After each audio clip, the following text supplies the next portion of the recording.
It's a mechanism, it's a set of moving parts that allow access to funding to enable early action based on credible forecasts, credible information about the likely future. FbF is a great tool because from a Red Cross perspective, it's putting volunteers and community at the center of action and giving dignity and ownership to people. And what I loved about today, and I'm sure that it will be the same also for the following 2 days, is meeting really the variety of people who work on this from their different perspectives. So people coming from a scientific background, people coming from a humanitarian or a development background.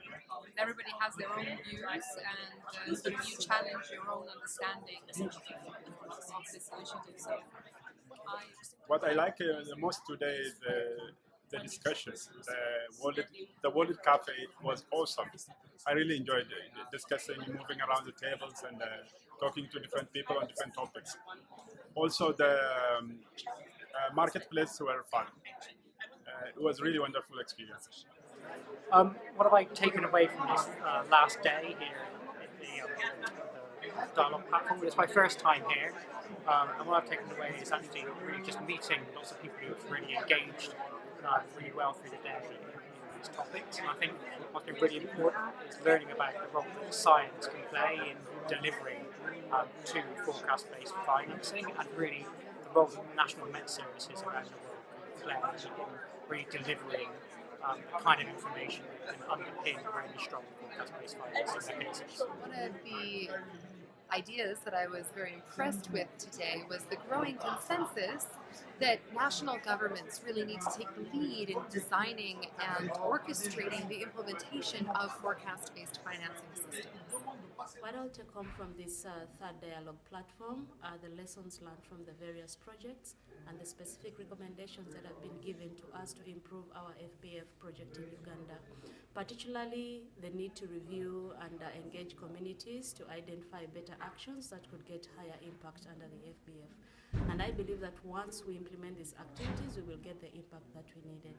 And I take part in this dialogue platform because I think enhanced preparedness is a very important next step to improve the efficiency of the humanitarian system.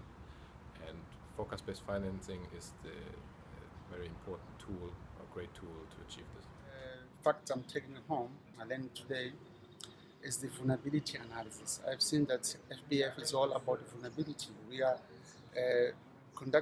taking FbF, we're implementing FbF just to reduce the vulnerability of people. So I've seen that if you want to implement FbF, you have to look deeply in vulnerability, do all analysis of vulnerability, so you can clearly define danger level from which people can be, let's say, want how to prevent themselves, what action can be taken to reduce impact of the hazards. Mainly associate with the Dialogue Platform meetings here in Geneva that we have a very interesting and diverse group of people from different organizations, governmental institutions, UN, Red Cross, NGOs, donors coming together, sharing their ideas, working together on a very common understanding, and this is a really great tool and space for exchange. My contribution to the Dialogue Platform includes the facilitation of intensely interactive activities, playful but serious games that help people understand some of the complex issues that we're dealing with, especially how information about the future can help us make decisions that can lead to good results or maybe to not good results if we didn't think hard or if we got very unlucky. We are finding that especially after lunch, when the blood levels are dwindling, it helps to have this kind of not only energizing for the body, but also energizing for the mind. And these activities also help interaction. They help people who don't know each other develop a feel for shared experience. The discussion on the glossary was extremely important because for innovative approach like forecast-based financing, we should ensure that all the network is giving the same sense to the same word we are using.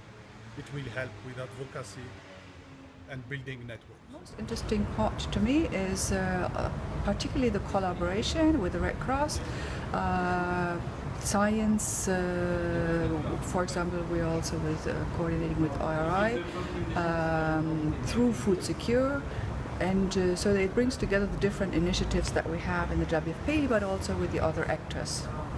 Important aspect of the Dialogue platform is that we're bringing so many different people together from different institutions and with very different backgrounds while we are developing this concept of forecast-based financing. And for me, the main point of the third Dialogue platform is that I can see that within 1 year we really reached to develop a much better understanding of what forecast-based financing is. The next steps. The next steps are the steps that go into development of the SOPs. Would you like to discuss a little bit about that? It's one of the priorities in terms of development. Okay, the first thing is to have a clear understanding of what's out there.